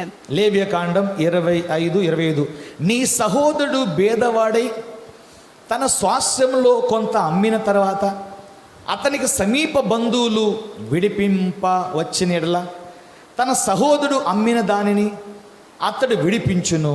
అయితే ఒకడు సమీప బంధువుడు లేకయే దాన్ని విడిపించుకొనుటకు కావలసిన సొమ్ము సంపాదించేలా దానిని అమ్మినది మొదలుకొని గడిచిన సంవత్సరములు లెక్కించి ఎవరికి దానిని అమ్మినో వారికి ఆ శేషం మరలా ఇచ్చి తన స్వాస్యమును పొందును. यदि तेरा कोई भाई बंधु कंगाल होकर अपनी निज भूमि में से कुछ बेच डाले तो उसके कुटुंबियों में से जो सबसे निकट हो वह आकर अपने भाई बंधुओं के बेचे हुए बाग को छुड़ा ले. ధర్మశాస్త్ర ప్రకారంగా యూదులకున్న విషయం ఏంటంటే ఒక ఇంటి యజమానుడు కానీ చనిపోతే ఆ ఆస్తి ఫిమేల్కి చెందదు. और व्यवस्था के अनुसार यहूदियों का जो कल्चर है उसमें अगर वो एक घर का जो मालिक मर जाता है तो उसकी पत्नी को वो संपत्ति नहीं जाता. అది ఒక పురుషుడు వచ్చి దానిని ఆ ఆస్తిని విడిపించుకోవాలి. और वहाँ पे और एक पुरुष आकर वहाँ पे उस संपत्ति को छुड़ाना है. అలాగే ఎవరైనా విడిపించగలవాడు ఉంటే अगर ऐसा कोई छुड़ाने वाला रहता है అప్పుడు ఆస్తి వాళ్ళకి సొంతం అవుతాయి. तब वो संपत्ति उनका अपना होगा. దేవుని స్తోత్రం చెప్తాం. प्रभु की हम स्तुति ఆ करेंगे. ఆస్తిని ఇంకొకరు వచ్చి కొనుక్కోవాలి, డబ్బిచ్చి కొనుక్కోవాలి. वो संपत्ति को कोई और आकर पैसे देकर उन्हें खरीदना ఆ है. వెల చెల్లించి కొనుక్కునే స్థితికి గాని వస్తే अब वो मूल्य को चुकाकर उसे खरीदने की अगर परिस्थिति में आते हैं అప్పుడు జరిగేది ఏంటంటే तब क्या होगा. రూత్ యొక్క భర్త అంటే ఎవరు, రూత్ కాదు, ఫస్ట్ ఆ అత్తగారికి వద్దాం. నయోమి యొక్క భర్త ఎలిమెలేకు సజీవుని లెక్కల్లోనే ఉంటాడు. तब नयोमी का जो पति है एलीमेलेक वो जीवितों के लेखा में ही रहेगा. రూత్ యొక్క భర్త మహలోను అతను కూడా సజీవుల లెక్కలో ఉంటారు. और रूत का जो पति महलोन है वो भी जीवितों के लेखा में వాళ్ళ रहेगा. పేర్లు ఆ లిస్ట్ లో నుంచి తొలగించబడవు. उनके नाम वो लिस्ट से नहीं निकाले जाएंगे. ఆ చచ్చిపోయిన వాళ్ళు బ్రతికించాలంటే వాళ్ళ బంధువుల నుంచి ఒక వ్యక్తి వచ్చి వెల చెల్లించి ఆ ఆస్తికి వెల కట్టినప్పుడు అవి सेटलमेंट जरिए फैमिली सेटलमेंट. और जो मर गए उनको जीवित करना है तो वहाँ पे उनके संबंध में जो संबंधी हैं वे आकर उसका मूल्य चुकाकर जब वो लेते हैं तो तब उनका नाम वहाँ पे चढ़ाया जाता है, वहाँ सेटलमेंट होता है. సందర్భంలో ऐसे संदर्भ में నయోమికి ఏ నిరీక్షణ లేదు. नयोमी के लिए कोई आशा नहीं था. రూత్ ఏమో మోయాబురాలు. रूत जो है मोयाबी है. ఒక రాత్రి చెప్తుంది నయోమి చెప్తుంది రూత్తో తన కోడలతో, ఈ రాత్రి వెళ్ళి నువ్వు ఏ యజమాని దగ్గర పని చేస్తున్నావో నువ్వు అక్కడికి వెళ్ళు, ఈ రాత్రి ధాన్యము అక్కడ పోగేస్తూ ఉంటారు, ఈ నైట్ అక్కడైనా స్టే చేస్తారు, నువ్వు వెళ్ళి ఆయన రాత్రి అన్నం తిన్న తర్వాత రాత్రి కాలం వెళ్ళి నువ్వు పాదాల దగ్గర పడుకోవాలి అంటారు. और नयोमी अपने बहू से रूत से कहती है कि आज के दिन जो है दान को इकट्ठा कर कर वहाँ पे रखने वाला दिन है, आज रात के दिन मालिक वहाँ पे रहेगा तो तू वहाँ जाकर उसके पाँव के पास जाकर चादर बिछोकर सोना. సో ఆయన కప్పుకున్న దుప్పటి తీసి నువ్వు పండుకోవాలి. उनका जो ओढ़ने वाला जो चादर है उसको निकाल कर तो सोना है. దీనక యూదులక కల్చర్ యొక్క అర్థం ఏంటంటే इसमें यहूदियों के कल्चर के अनुसार इसका अर्थ क्या है. ఎవరైనా యజమానుడి దగ్గర ఒక కాళ్ళ దగ్గర ఒక స్త్రీ అలాగ పడుకుంది అంటే, कोई भी अगर एक मालिक के पाँव के पास अगर एक स्त्री सोती है, నేను నీ దాసురాల్ని, నేను నీ దాసురాల్ని, मैं तेरी दास हूँ, నా యొక్క పరిస్థితుల్లో మీరు నన్ను విడుదల చేయగలిగితే, मेरे परिस्थितियों में अगर आप मुझे छुड़ा నాకు सकते విడుదల हैं, చెయ్యి అని చెప్పడానికి मुझे छुड़ाओ कहने के తన लिए దూరపు బంధు అంటే తన పెళ్లి చేసుకున్న వారు దూరపు బంధు ఎవరైనా ఉంటే వారి కాళ్ళ దగ్గర కానీ పడుకుంటే అది ఒక న్యాయమైన పరిశుద్ధమైన కార్యంగా వాళ్ళు గుర్తించేవారు. और उसने जिससे विवाह किया उससे समीप कोई भी बंधु है तो उसके पास अगर वो जाकर ऐसे पाँव के पास सोती है तो इसको एक बहुत ही पवित्र कार्य की तरह लेते అది थे. తప్పైన ఆ విషయం కాదది. ये गलत प्रकार का विषय नहीं है. వారు న్యాయమైన విధంగా సహాయాన్ని కోరుకోవడానికి వారు వచ్చారు అని అనడానికి అర్థం. वो न्याय से सहायता मांगने के लिए आए हैं, इसका अर्थ है. సో మచ్ కల్చర్స్ ఉన్నాయి, మనకు తెలియదు అవి. సో ఈ రూత్లోనే 4-5 కల్చర్లు మేము ముందు నేను పెడతానే ఉన్నాను నేను. बहुत सारे कल्चर से हम नहीं जानते लेकिन इस रूथ के द्वारा 4-5 कल्चर्स मैं तुम्हारे सामने నిజంగానే रखूंगा. అత్త చెప్పిన తర్వాత విధేయత చూపి ఆ యొక్క రూత్ వెళ్ళింది. और जैसे ही सास ने बताया उसके बाद वो आधीन होकर रूथ वहाँ गई. ఒక విధవురాలు ఒక యజమాని ఎదురుకు వెళ్ళి రాత్రి కాలంలో పాదాల ముందు పడుకోవటం అంటే అంత సులువైంది కాదు. एक विधवा जो है एक मालिक के पास रात के समय पर पाँव के पास सोना वो ఎందుకంటే आसान बात ఈవిడ नहीं है. మోయాబీరాలు, ఈవిడ యూదురాలైనా ఆ పని చేయొచ్చు. ये तो मोयाबी है, अगर यहूदी होते तो भी वे काम कर కానీ सकते थे। అత్త యొక్క స్వరము విన్నప్పుడు వెరీ సెన్సిటివ్ తో విన్నది. लेकिन जब सास की बात को उसने सुना तो बहुत सेंसिटिवली उसने सुना అది క్రియ చేసినప్పుడు బోల్డ్ గా చేసింది. और कार्य करते वक्त बहुत धैर्य से उसने कार्य స్తోత్రం किया। చెప్దాం. स्तुति करेंगे। నువ్వు దేవుని స్వరం విన్నప్పుడు సెన్సిటివ్ గా విను. आप जब परमेश्वर की आवाज को सुनते हैं तो విన్న सेंसिटिवली सुनिए, విషయాన్ని ఆచరించడానికి బోల్డ్ గా ఆచరించు. लेकिन जो बातों को आपने सुना उसको पालन करने के लिए धैर्य से पालन करिए। వినేదేమో బోల్డ్ గా వింటాం మనం. सुनते वक्त हम बहुत धैर्य से सुनते हैं, అడుగులేమంటే పిరుకోల్లాగా దొంగోల్లాగా అడుగులేస్తా ఉంటాం. लेकिन जब कदम डालने को कहा जाता है तो डरपोक की तरह, चोरों की तरह कदम ముష్టోల్లాగా डालते అడిగేస్తా हैं, ఉంటాం. नहीं तो भिखारियों की तरह कदम डालते దేవుని हैं। మాట విన్నాక అడుగులు వేయమంటే అసలు అడుగులు రావు మనకి. परमेश्वर की बात को सुनने के बाद कदम डालने के लिए कहते हैं तो कदम आते ही అడుగులు नहीं, వేస్తేనే అద్భుతం జరుగుతుందంటే మనకు అడుగులే పడవు.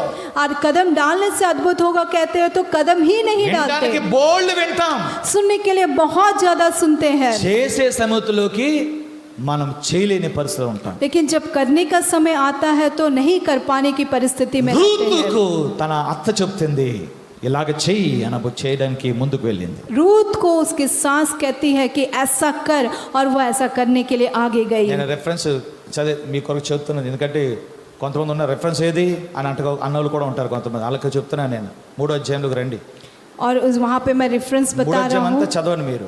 तीसरा पूरा अध्याय को आप 3వ पढ़िए। అధ్యాయం 4వ వచనం. అతడు పండుకున్న తర్వాత అతడు పండుకునే స్థలం తిరిగి గుర్తెరిగి లోపలికి పోయి అతని కాళ్ళ మీద ఉన్న బట్ట తీసి పండుకోవాలని నీవు చేయవలసిన దానిని అతడు నీకు తెలియజేయని ఆమెతో చెప్పగా ఆమె నీవు సెలవిచ్చినంతా చేసేదని చెప్పి ఆ కళ్ళము నొద్దకు పోయి తన అత్త ఆజ్ఞాపించినదంతా చేసెను. బోయాజు మనసున సంతోషించినట్టు తన అన్నతో పుచ్చుకొని లోపలికి పోయి ధ్యానపు కుప్ప యొద్ద పండుకున్నప్పుడు ఆమె మెల్లగా పోయి దానిని కాళ్ళ మీద ఉన్న బట్ట తీసి పండుకొనెను. మధ్యరాత్రి యందు అతను ఉలికిపడి తిరిగి చూచినప్పుడు ఒక స్త్రీ అతని కాళ్ళ మీద పండుకొని ఉండెను. అతడు నీవెవరని అడుగగా ఆమె నేను రూతు అను నీ దాసురాలిని, నీవు నాకు సమీప బంధుడవు గనుక నీ దాసురాలి మీద నీ కొంగు కప్పు మనగా. అతడు నా కుమారి, యెహోవా చేత నీవు దీవెన నొందిన దానవు, కొద్దివారిని కానీ గొప్పవారిని కానీ యవనస్తులను నీవు వెంబడింపక ఉండుట వలన నీ మునుపటి సత్ప్రవర్తన కంటే వెనుకటి సత్ప్రవర్తన మరి ఎక్కువైనది. కాబట్టి నా కుమారి భయపడకము, నీవు చెప్పిందంతయు నీకు చేసేదను, నీవు యోగ్యురాలని నా జనులందరూ ఎరుగుదురు. నేను నిన్ను విడిపింపగలవాడను మాట వాస్తవమే, అయితే నీకు నాకంటే సమీపమైన బంధువు ఒకడున్నాడు. ఈ యొక్క వాక్యం ఇందులో చదవకలేదు. సో ఈ యొక్క అధ్యాయంలో ఇక్కడ ఈ 3వ అధ్యాయం చదివిన ప్రకారంగా ఆ రాత్రి పడుకున్నారు. ఆ అర్ధరాత్రి వేళ ఉలుకుపడి బోయాజు లెగిశాడు.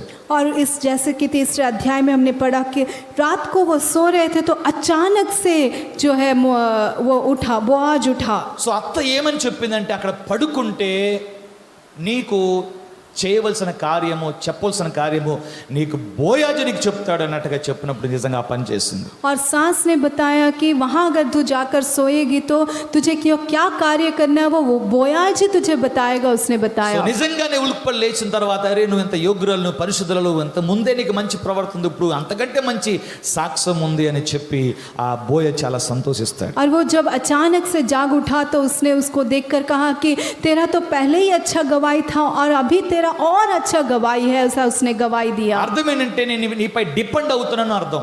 इसका अर्थ है कि मैं तुझ पर डिपेंड हो रहा నాకు हूँ, విమోచించేవాడు నీవే అనే అర్థం. मुझे छुड़ाने वाला तू ही है, నీ इसका పైన अर्थ నేను है। నమ్మిక ఉంచున్నాను అర్థం. तेरे ऊपर मैं विश्वास रखा हूँ, इसका अर्थ है। సో అతని యజమానుడు అయినా సరే ఆ యొక్క విషయాన్ని విన్న తర్వాత బోయ చెప్తాడు, నాకంటే ముందు ఇంకొక విడిపించాడు బంధువు ఉన్నాడు, నేనైతే రెండో ప్లేస్ నేను దూర బంధువు, నేనైతే దగ్గర బంధువు కాదని చెప్తాడు. और जब वो मालिक ये बातों को सुनेगा तो मालिक कहेगा कि मुझसे भी समीप तेरा कोई और रिश्तेदार है, मैं तेरे छुड़ाने वाला मेरा हक नहीं है।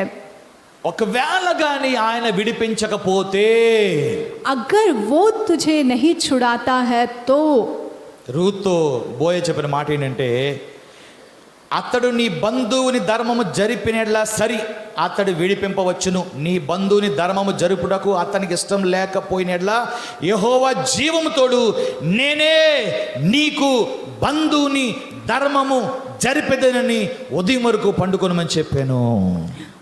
अतः रात 13 तो अच्छा वही ऐसा करे, परंतु यदि वह तेरे लिए छुड़ाने वाले का काम करना ना चाहे तो यहोवा के जीवन की शपथ मैं ही वह काम करूँगा। చేతుల స్తోత్రం చెప్దాం. हाथों उठाकर हम स्तुति करेंगे। నిజమైన బంధువు అక్కడ ఉన్నాడు. असली रिश्तेदार एक है। వాడు బంధు ధర్మం జరిపించేశాడా ఓకే. अगर वो अपने रिश्तेदार का कार्य कर लेता है उससे ठीक है। అతను చేయకపోతే अगर वो नहीं करता है నేను నీకు బంధువుగా ఉంటాను, मैं तेरे लिए रिश्तेदार के रूप में నేను रहूंगा, నిన్ను విడిపిస్తాను, मैं तुझे छुड़ाऊंगा, నేను నీకు సహాయం చేస్తాను. मैं तेरी सहायता करूंगा। ఆలోచించండి, నయోమి బోయజ్ దగ్గర పంపించే బదులుగా ఎక్కడ పంపించాలి?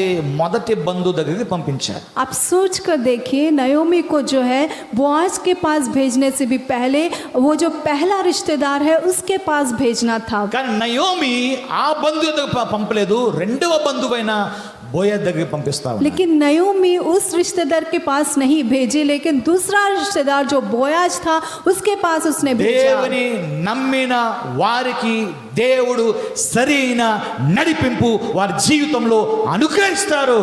परमेश्वर को जो विश्वास करते हैं उनके जीवनों में परमेश्वर ठीक प्रकार की अगुवाई को देता है। ఎవరికి చెప్పాను? మరి గోడలు చెప్పుంటాను నేను.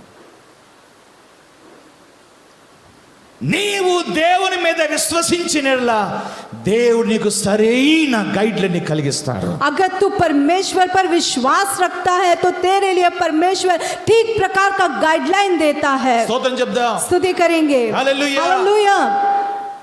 నయోమి చెప్తుంది నువ్వు బోయాజ్ దగ్గర వెళ్ళు. नयोमी बता रही थी कि जा तू बोयाज के पास जा। బోయాజ్ చాలా యథార్థవంతుడు, बोयाज जो है बहुत ही ट्रूथफुल है ధర్మశాస్త్రాన్ని పాటించు. और व्यवस्था का पालन करने वाला అరే है। నేను కాదు నీకు దగ్గర బంధువు, నాకంటే సమీప బంధువు మరొకరు ఉన్నారు.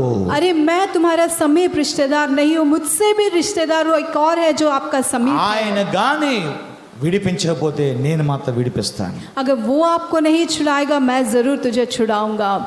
ఈ బోయాజ్ని, బైబిల్ గ్రంథంలో ఉన్న బోయాజ్ని most of the Bible scholars యేసు క్రీస్తుతో పోలుస్తా ఉన్నారు. और ये बाइबल ग्रंथ में जो बोयाज है इनको जो है बहुत ज़्यादा बाइबल स्कॉलर्स यीशु के साथ उनकी तुलना करते ఒక हैं। విధవరాలు, ఒక మోయాబ్ దేశాలు, ఒక శాపగ్రస్తమైన దేశస్తులో పుట్టి పెరిగిన మరి తన భర్తను కూడా యూదునే పెళ్లి చేసుకున్న తర్వాత యూదుడే చచ్చిపోయాడంటే, అలాంటి శాపగ్రస్తమైన స్త్రీని ఒక బోయాజ్ వచ్చి పెళ్లి చేసుకుంటున్నాడు అంటేనే ఇట్స్ ఏ జీసస్ క్రైస్ట్తో పోలుస్తా. ఎందుకంటే ప్రతి శాపము, ప్రతి పాపము యేసు తన మీద మన కొరకు మోసుకున్నాడు. ఎందుకంటే నిన్ను నన్ను ఆశీర్వదించాలని, మనల్ని ఆయనతో పాటు కూర్చుండబెట్టాలని యేసు ఒక్కడే గొప్ప కార్యం చేయగలడు. आमेन।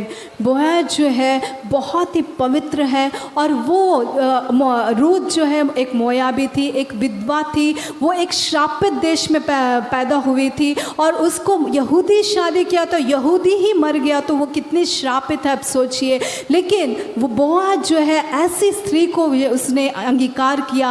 इसका मतलब है कि यीशु हमारे लिए हर एक श्रापों को, हर एक पापों को उन्होंने ही अपने ऊपर लेकर हमें उन्होंने अंगीकार किया है। 18వ వచనము రూత్ చెప్తుంది, అప్పుడు ఆమె నా కుమారి ఈ సంగతి నేటి దినం నెరవేర్చితేనే కానీ ఆ మనుషుడు ఓరకుండడు గనుక ఇది ఎలాగ జరుగునో నీకు తెలియ వరకు ఓరకుండుమనెను.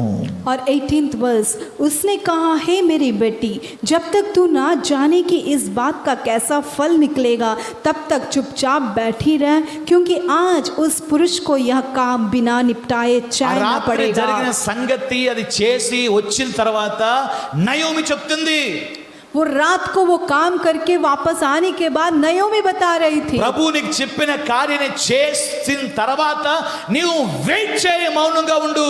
प्रभु तुझे बताने के बाद जो कार्य तूने किया उसके बाद तो वेट कर, इंतजार कर। హల్లెలూయా. हालेलुया। నీ పక్షంగా ఆయన మాత్రం ఊరుకోడు.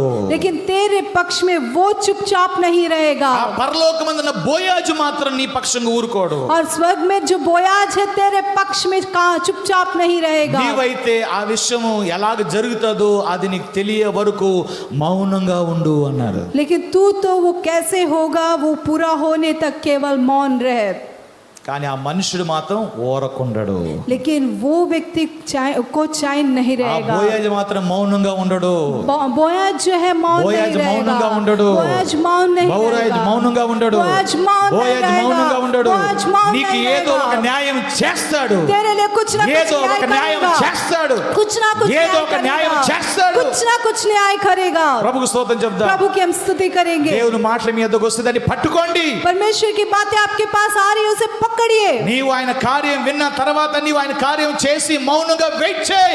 దేవుడు మాత్రం మౌనంగా ఉండడు. నీ కొరకు ఏదో ఒక పని చేస్తాడు ఆయన. तू उनके बातों को सुनने के बाद केवल शांत रहे और इंतजार कर. परमेश्वर मौन नहीं रहेगा, लेकिन तेरे पक्ष में कुछ ना कुछ कार्य को करेगा. బోయాజు మార్నింగే వెళ్ళిపోయాడు, గేట్ దగ్గర కూర్చున్నాడు. और बोयाज सुबह ही चले गया, गेट के पास ఆ बैठा మొదటి है. బంధువుని పట్టుకోవడానికి. और वो पहले रिश्तेदार को पकड़ने के అక్కడి लिए నుంచి బయటికి వెళ్ళిపోతే దొరకడు. वहां से वो बाहर चले जाएगा तो नहीं मिलेगा. సిటీ మెయిన్ గేట్ దగ్గర నిలబడ్డాడు. और सिटी के गेट के पास ही वो కూర్చున్నాడు खड़ा అక్కడ. था. वहां बैठा हुआ కరెక్ట్ గా था. బంధువు వచ్చాడు. ठीक प्रकार से वो रिश्तेदार అంటే आया. ఓయ్ ఇట్రా అన్నాడు. इसे बुलाया, यहाँ आओ, అలాగే ఓయ్ ఇట్రా అన్నాడు అంతే. यहाँ आओ, वो यहाँ आओ उसने कहा. చూడండి మొదటి వచ్చి 4 ఓట్లు కనిపిస్తుంది. ఓయ్ ఈ తట్టు తిరుగు అన్నాడు. 4 ఓట్లు కనిపిస్తుంది అక్కడ. ఓకే హా. చదవక్కర్లేదు. ఓయ్ ఇట్రా అన్నాడు. यहाँ आओ उसने कहा. కూర్చున్నాడు. वहां पे बैठा. చూడు ఇలాగ నయోమైన ఒక స్త్రీ ఉంది. देखो ऐसे नयोमी एक स्त्री है ఆయనకు ఆస్తి మరి విడిపించాలి నువ్వు और उसकी संपत्ति को छुड़ाना है. అని ఈ విషయాలను చెప్తా ఉన్నాడు. और सारे विषयों को वो बता అని रहा విన్నాడు. था. सब कुछ నువ్వే उसने సమీప सुना. బంధువు కదా అన్నాడు. तू ही समीप रिश्तेदार है उसने అక్కడున్న कहा. ఊర్లో పెద్దలు 10 మంది పిలిచాడు. वहाँ के बड़े गांव में जो बड़े थे सब 10 लोगों को उसने बुलाया. ఎంతైతే ఎలిమెలెకు కలిగిన భూభాగం ఉందో जो एलीमेलेक का जो भाग है అదంతా కూడా నయోమి అమ్మేస్తుంది. वो सारा नयोमी बेच रही है. అదే నయోమి అమ్మితే నువ్వు కొనుక్కుంటావా? क्या नयोमी बेचने से तू खरीदेगा? నువ్వు కొనుక్కోవాలి. तुझे खरीदना है. అంటే కొనుక్కోవాలంటే ఆ ధర్మాన్ని పాటించాలని అర్థం. इसका मतलब है कि उसके उस कार्य को उसे पालन సో करना है. ఎంత డబ్బు అయితే ఆ ఎలిమెలెక్కి ఆ యొక్క ల్యాండ్ కి రేట్ ఉంటుందో ఆ రేట్ కట్టి ఆ భూభాగాన్ని ఎలిమెలెకు కొరకు సొంతం చేసి ఆ కుటుంబానికి యజమానిగా మారడానికి ఈ యొక్క యూదుల కల్చర్ ఇది. और यहूदियों के कल्चर में वो संपत्ति का जितना मूल्य है उस मूल्य को देकर जो है उस संपत्ति का ये मालिक बनने का अधिकार उसे में रहता है. దేవునికి స్తోత్రం కలుగాక. प्रभु की हम स्तुति వెంటనే करेंगे. ఆ బంధువు అన్నాడు సరే నేను విడిపించేస్తా అన్నాడు. तुरंत उस रिश्तेदार ने कहा हाँ मैं छुड़वा दूंगा. దేవుని స్తోత్రం చెప్దాం. प्रभु की हम स्तुति करेंगे. హల్లెలూయా. हालेलुया. విడిపించేస్తా అన్నాడు. छुड़ा दूंगा उसने कहा. అయితే ఇంకొక విషయం ఉంది అన్నాడు. लेकिन और एक विषय है उसने कहा. ఇంకొక విషయం ఉంది అన్నారు. और एक विषय है. ఏంటా విషయం? क्या है वो विषय? 5వ వచనం చూడండి. 5वां ఓయ్ वचन అన్నాడు, देखिए. నీవు నయోమి చేతి నుండి ఆ పొలమును సంపాదించు దినమున చనిపోయిన వాని పేరట అతని స్వాస్యమును స్థిరపరచునట్లు చనిపోయిన వాని భార్య అయిన రూతు అను మోయబురాలి యొద్ద నుండి దాని సంపాదింపవలనని చెప్పగా. फिर बोआज ने कहा जब तू उस भूमि को नयोमी के हाथ से मोल ले तब तुझे उसे रूत मोयाबिन के हाथ से भी जो मरे हुए की स्त्री है इस विचार से मोल लेना पड़ेगा कि मरे हुए का नाम उसके भाग में स्थिर कर दे. దేవుని స్తోత్రం చెప్దాం. प्रभु की हम स्तुति करेंगे. హల్లెలూయా. हालेलुया. సో యోధా యొక్క యెరూషలేము యొక్క దేశంలో వాళ్ళు ఉన్న యెరూషలేములో వాళ్ళ పేర్లు తుడిచివేయబడకూడదంటే వెల చెల్లించి చనిపోయిన వాళ్ళ పేర్లు బ్రతికిష్టమే కాకుండా వాళ్ళ ధర్మానుసారంగా రూతుని ఈ బంధువు వివాహం కూడా చేసుకోవాలని చెప్పి ప్రపోజల్ పెడుతున్నాడు ఈ బోయాజ్. और बोयाज वहाँ पे एक प्रपोजल रख रहा है कि वो नयोमी के संपत्ति को छुड़ाना ही नहीं लेकिन उसके बेटे की जो पत्नी है जो उनकी बहू है उसको भी तू अपनाना है उसने बताया. చెల్లె స్తోత్రం చెప్దాం. हाथों को उठाकर हम स्तुति హల్లెలూయా. करेंगे. हालेलुया. హల్లెలూయా. हालेलुया. హల్లెలూయా. हालेलुया. ఆమేన్. आमेन. సో 6వ వచనంలో ఉంటది ఆ బంధువుడు అన్నాడు నేను దానిని విడిపించుకొనలేను. और 6वें वचन में रहेगा वो रिश्तेदार कहता है कि मैं उससे नहीं छुड़ा सकता. దేవునికి స్తోత్రం. प्रभु की स्तुति हो.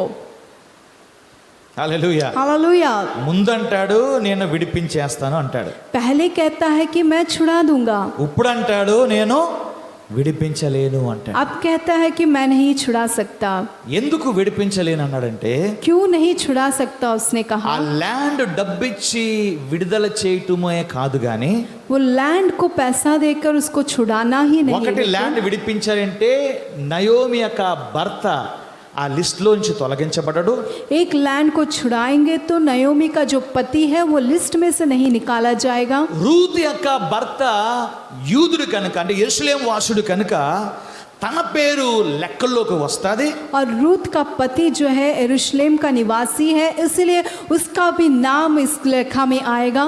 ఆ రూతును వివాహం చేసుకుంటే ఆ యొక్క సంతతి ఎలిమెలెకు సంతతిలో చేర్చబడతాది. అంటే రూతు యొక్క మాంగర్ లిస్ట్ లో చేర్చబడతాది. और वो रूत को शादी करने से रूत का जो संतान है रूत के ससुर के लेखा में वो आएगा. కానీ ఈ బంధువు ఏమన్నాడు తెలుసండి, నేను దానిని విడిపించుకోలేను. लेकिन ये रिश्तेदार ने कहा कि मैं उसे छुड़ा नहीं सकता. బోయజ్ ముందే ఏమన్నాడు, అతను విడిపించాడా సరే సరే, లేకపోతే నేను నిన్ను విడిపిస్తాను. लेकिन बोआज ने पहले ही कहा था कि वो छुड़ाता है तो ठीक है, नहीं तो मैं तुझे छुड़ाऊंगा. చేతి స్తోత్రం చెప్దాం. हाथों उठाकर हम स्तुति करेंगे. ఎందుకు ఈ బంధువు విడిపించలేదన్నాడంటే, क्यों ये रिश्तेदार नहीं छुड़ा सकता कहा. నేను దాన్ని విడిపింపలేను గనుక నీవే నాకు ప్రతిగా ఆ బంధువుడు నేను దాన్ని విడిపించుకొనలేను, నా స్వాస్యమును పోగొట్టుకొందునేమో. उस छुड़ाने वाले कुटुंबी ने कहा, मैं उसको छुड़ा नहीं सकता, ऐसा ना हो कि मेरा निज भाग बिगड़ जाए. హల్లెలూయా. हालेलुया. ఏమన్నాడు ఈ బంధువు, क्या कह रहा है ये रिश्तेदार. నేను రూతుని వివాహం చేసుకోలేను.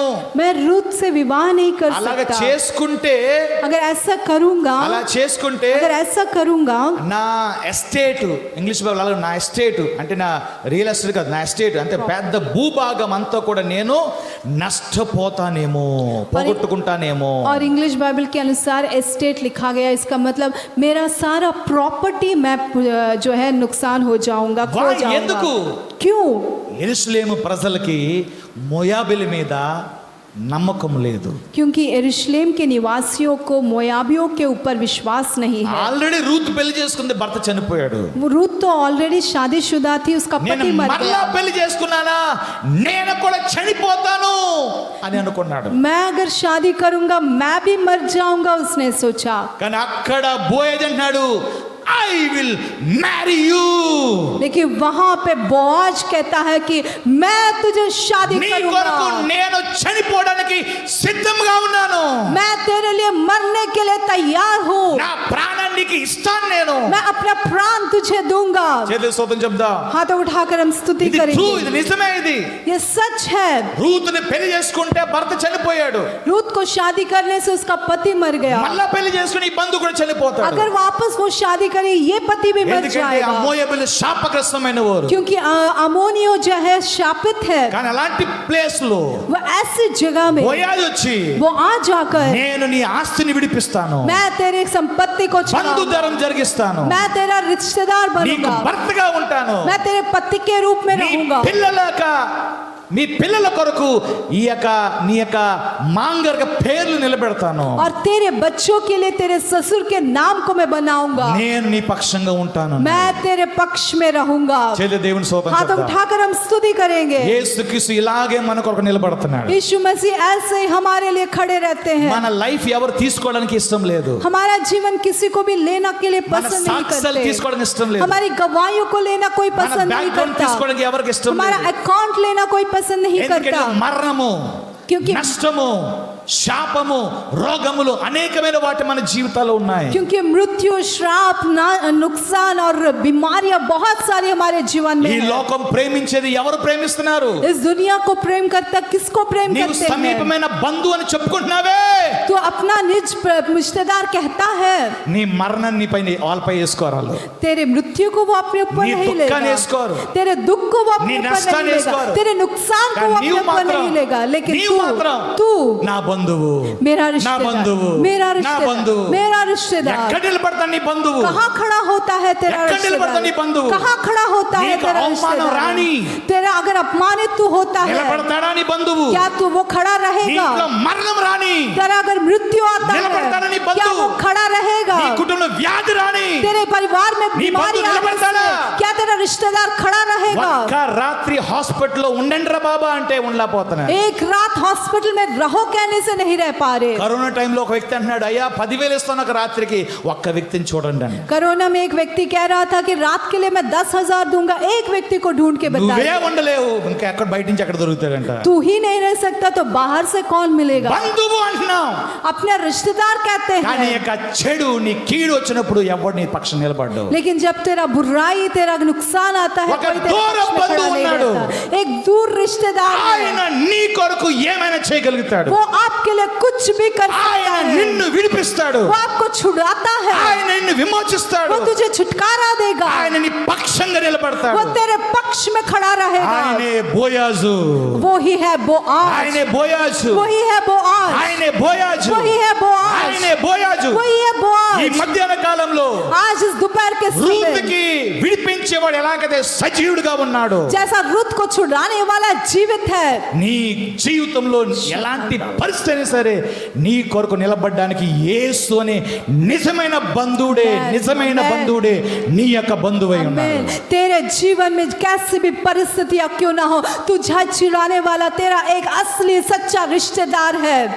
నయోమి అందుకే ఆ బంధు యొద్దకు పంపలేదు. नयोमी ने इसीलिए उस रिश्तेदार के पास नहीं కళ్ళు भेजा. తెరవండి, आंखों को खोल के నీ నమ్మిక देखिए, మనుషుల మీద కాదు, आपका विश्वास लोगों के నిజమైన ऊपर नहीं. బంధువైన యేసు మీద పెట్టండి. असली रिश्तेदार यीशु के ऊपर ఆయన रखिए. నీ కీడు वो తొలగించేస్తాడు, आपके नुकसान को నీకు निकाल देगा, గౌరవిస్తాడు, आपको इज्जत देगा, నీకు మర్యాద ఇస్తాడు, आपको आदर నీ करेगा, పక్షంగా నిలబడతాడు, तेरे पक्ष में నిన్ను खड़ा పైకి रहेगा, లేపుతాడు. तुझे ऊंचा करेगा, ఆయన నిన్ను గొప్ప చేస్తాడు. वो तुझे महान ఈ बनाएगा. బోయాజు ये Boaz, I will marry you అన్నాడు. ఆయన आई लव यू उसने कहा, నేను నిన్ను పెళ్లి చేసుకుంటా అన్నాడు. मैं तुझे शादी करूंगा उसने कहा, నేను పెళ్లి చేసుకుంటా అన్నాడు. मैं तुझे शादी करूंगा उसने कहा. ఈ మొదటి బంధువు, ఈ మొదటి బంధువు ये पहला रिश्तेदार, ఇది గాని నేను చేసుకోను లేకపోతే నేను విడిపించను అని అంటే, अगर ये नहीं करूंगा या नहीं छुड़ाऊंगा कहने से, ఒక యూదుల కల్చర్ ప్రకారం ఒక కార్యం చేయాలంట. यहूदियों के कल्चर के अनुसार एक कार्य को करना है. యూదులు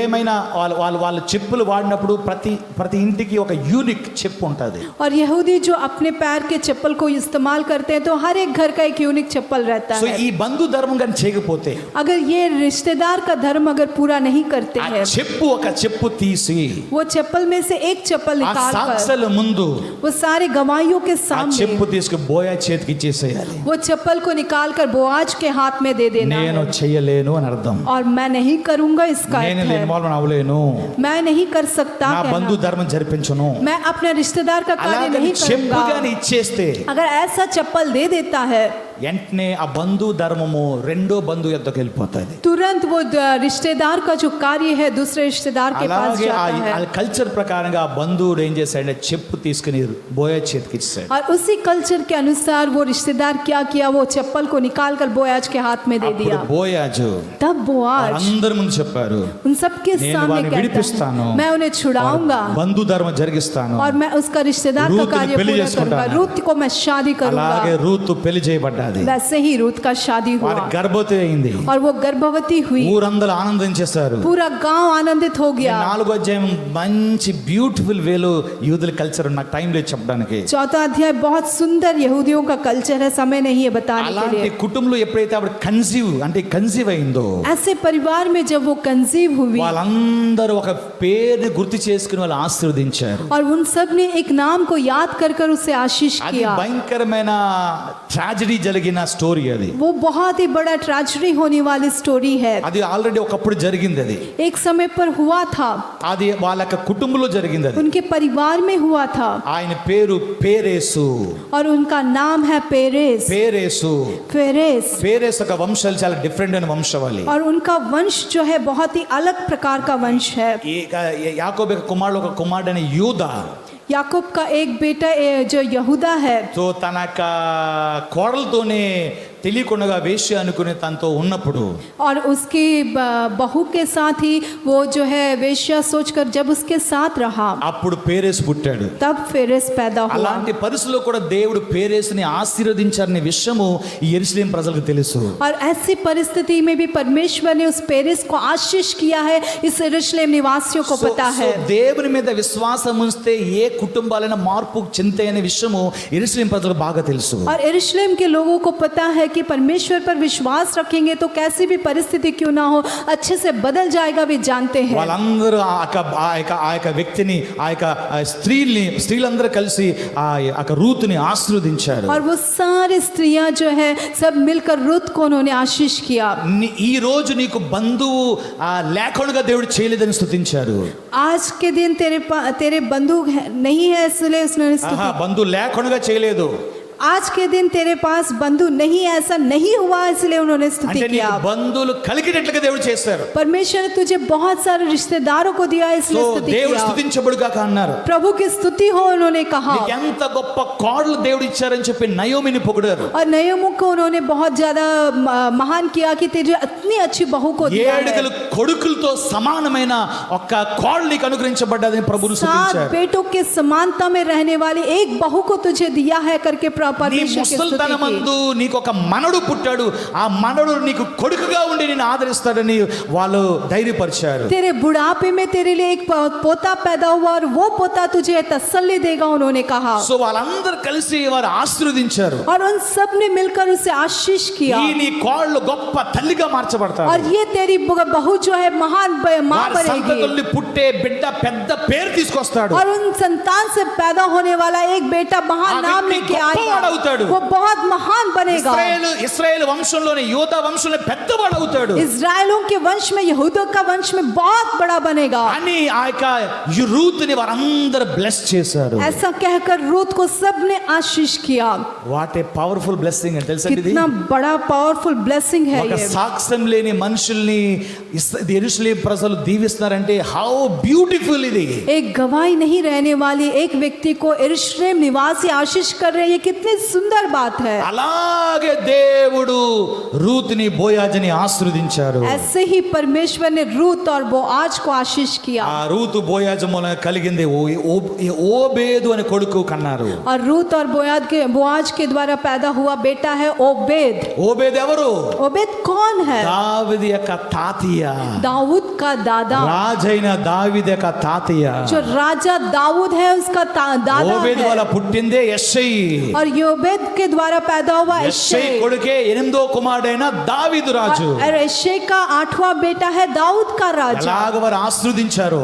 ऐसा जैसे उन्होंने आशीष किया, అలాగ వారి కుటుంబ వంశవాళి ఆశీర్వించబడ్డారు. वैसे ही उनका परिवार, उनका वंश आशीष पाया. ఈ వంశవాళి యేసుక్రీస్తు జియోనాలజీలో ప్రింట్ అయిపోయింది. और ये वंशावली जो है यीशु मसीह के जेनियोलॉजी में प्रिंट हो गया. ఎందుకంటే రూతుకి అప్పుడు అవగాహనే లేదు. क्योंकि उस समय पर रूत को कोई सोच ही नहीं అత్త था. మాట విని నేను గాని బోయాజక రాత్రి కళ్ళం దగ్గర కాళ్ళ దగ్గర పడుకోకపోతే, अगर सास की बात को ना सुनते हुए अगर उस रात को मैं बोआज के पाँव के पास अगर ना सोती, గ్రేటెస్ట్ బ్లెస్సింగ్ ని కోల్పోయేది.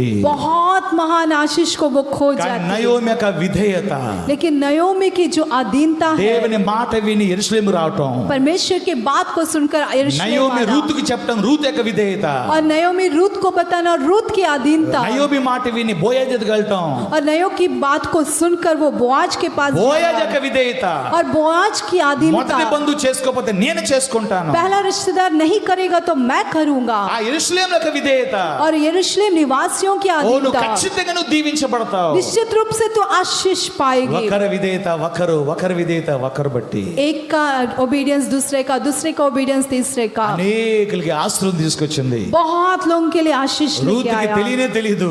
रूत को पता ही తన नहीं గర్భం నుంచి యేసుక్రీస్తు వస్తాడని. उसके गर्भ से यीशु मसीह आएगा। చేతుల స్తోత్రం చెప్దాం. हाथों को उठाकर हम स्तुति करेंगे। నీకేమైనా అర్థమవుతుంది ఏమైనా? आपको कुछ समझ में आ ఏమైనా रहा అర్థమవుతుందా? है? आपको कुछ समझ में आ रहा మన है? మన మన విమోచకుడు సజీవుడు. हमारा छुड़ाने वाला जीवित है। దేవుని మీద నమ్మకం ఉంటే परमेश्वर के ऊपर अगर विश्वास है, నీ కుటుంబం ఏదైనా సరే నీ వంశము గొప్పవారి వంశంలో మారిపోతుంది. आपका परिवार में कुछ भी क्यों ना हो, आपका वंश बहुत महान वंश बन ఆయన जाएगा। ఆయన నిజంగానే బోయాజు విడిపించాడు. उनको उसको सच में वो आज ने छुटकारा दिया। ఇక్కడ రిజరెక్షన్ మెసేజ్ ఏముంది ఇక్కడ అనొచ్చు. यहाँ पे रिजरेक्शन मैसेज क्या है आप कह सकते నా हैं? సజీవుడు, నా విమోచకుడు, నా సజీవుడు. न मेरा छुड़ाने वाला जीवित है। రూతుని విమోచించాడు, रूत को उसने छुटकारा दिया ఆస్తిని సంపాదించాడు. और संपत्ति को उसने कमाया। నయోమి యొక్క భర్తని, రూతు యొక్క భర్తని వారు సజీవ లెక్కల్లో ఉంచారు. और नयोमी के पति को, रूत के पति को जीवितों की लेखा में उसने रखा తుడిచివేయబడనివ్వకుండా బోయజు కాపాడాడు. और वो बिना मिटाने जाने के लिए बोआज ने उसे बचाया ఆ కుటుంబంలో బోయాజు గొప్ప ఆశీర్వాదం కలిగించగలిగాడు. और वो परिवार में बोआज बहुत बड़ा आशीष को दिला ఆయన पाया। మంచి ధనికుడై ఉండి वो बहुत बड़ा धनवान होकर వాయి విధవరాల్ని పెళ్లి చేసుకున్నాడు. क्यों उसे विधवा को शादी వాయి करना पड़ा? శాపగ్రస్తురాల్ని పెళ్లి क्यों చేసుకున్నాడు. एक श्रापित स्त्री को उसने विवाह किया? That's the God's love. यही है परमेश्वर का प्रेम। దేవుడు ఎందుకు నిన్ను ప్రేమిస్తున్నాడు? क्यों परमेश्वर तुझे మన प्रेम कर మంచోడు रहा है? కాదే, हम अच्छे तो మన नहीं టెస్టిమనీ है, మంచి కాదే, हमारी गवाही अच्छी नहीं మన है, బెటర్ పర్సన్ కాదే, हम अच्छे व्यक्ति नहीं వాయి है, ఎందుకు నిన్ను ప్రేమిస్తున్నాడు? क्यों हमें प्रेम कर रहा ఆయన है? నీ పట్ల ప్రేమ కలిగి ఉన్నాడు. That's all. वो आपके प्रति प्रेम को रखा है చేతుల बस। స్తోత్రం చెప్దాం. हाथों को उठाकर हम ఆ स्तुति బోయాజే करेंगे। ఎంత మంచోడైతే अगर वो बोआज इतना अच्छा है तो నిజమైన బోయాజు పరలోకమందు ఉన్నాడు కదా, असली बोआज तो నీ स्वर्ग కొరకు में నా है। కొరకు తిరిగి లేచాడు. आपके लिए मेरे लिए जी उठा ఆయన है। ప్రేమ ఇంకెంత గొప్పగా ఉంటుందో ఆలోచించి చూడండి. उनका प्रेम और कितना महान रहेगा आप सोच के బోయాజు देखिए। క్యారెక్టర్ యేసుక్రీస్తు క్యారెక్టర్ తో మనం కలిపి చూడగలుగుతున్నామే. मोआब के बोआज कैरेक्टर। बोआज के कैरेक्टर को जो है हम यीशु मसीह के कैरेक्टर से देख पा మరి ఆ रहे हैं। యేసుక్రీస్తు ఎంత మంచివాడు. वो यीशु मसीह कितना अच्छा है। ఆయనపై నమ్మిక ఉంచు, उनके ऊपर विश्वास ఆయన నీ रखो। పక్షం నిలబడతాడు. वो आपके पक्ष में खड़ा నిన్ను रहेगा, గొప్ప ఇంట్లో తీసుకెళ్తాడు. तुझे बड़े घर में लेके जाएगा। ఎట్టి పరిస్థితి అయినా సరే कैसी भी परिस्थिति నీ क्यों ना हो, నమ్మకం యేసు మీద ఉండాలి. तेरा विश्वास यीशु के ऊपर ఆయన रहना నిన్ను है। గొప్ప చేస్తాడు. वो तुझे महान बनाएगा, అన్ని పరిస్థితుల్లో సహాయం చేస్తాడు. सारी परिस्थितियों में सहायता ఆయన करेगा। స్వర వినే టైంలో సెన్సిటివ్ గా విను. उनकी आवाज विनते वक्त बहुत सेंसिटिवली ఆయన सुनिए, శబ్దం లోబడినప్పుడు బోల్డ్ గా లోబడు. लेकिन उनके आवाज को कार्य में डालते वक्त बहुत बोल्ड రూతు లాగా అడుగు వేయి. रूत की तरह कदम डालिए, దేవుని మాటని విశ్వసించు. परमेश्वर के वचन को विश्वास करिए, నీకు మేలే జరుగుతుంది, आपको भलाई होगा, నీకు కీడు జరగదు. आपको नुकसान नहीं ప్రభు होगा। నీకు సహాయం చేయను प्रभु గాక. तुझे सहायता करे। దేవుడు మన ఉదయకాలం దీవించిన గాక. परमेश्वर इस दिन के समय हमें अंदर ले आशीष चलना करे। पड़ता। हम सब खड़े हो చేతులతో जाएंगे, ప్రభు స్తోత్రాలు हाथों చెల్లిద్దాం. को उठाकर हम स्तुति करेंगे। హల్లెలూయా, हालेलुया, హల్లెలూయా, హల్లెలూయా, हालेलुया, హల్లెలూయా, హల్లెలూయా. స్తోత్రాలు చెప్దాం, స్తోత్రాలు చెప్దాం. हालेलुया, హల్లెలూయా, స్తోత్రాలు చెప్దాం. हालेलुया।